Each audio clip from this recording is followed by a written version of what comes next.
Akala ko ba ang ICI is an independent body? Pagka independent, gagawin niya sa sarili niya, di ba? Tama.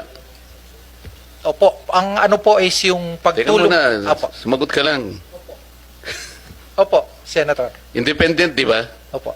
Ba't kinakailangan siyang humingi ng tulong sa mga fiscal ninyo, prosecutors?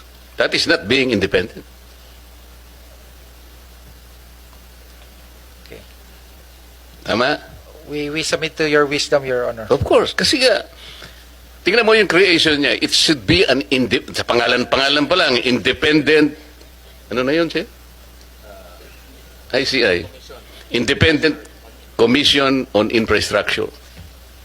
Pag binasa mo yung kanyang mga powers, di ba, this is something that also the senators will, one way or the other, discuss probably in the course of time.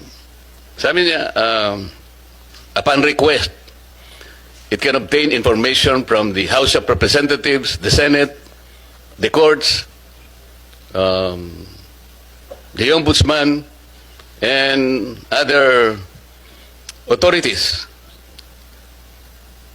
So paano yun? Bakit ka independent? And dami mo namang nagre-request ka kung kani-kanino. Eh.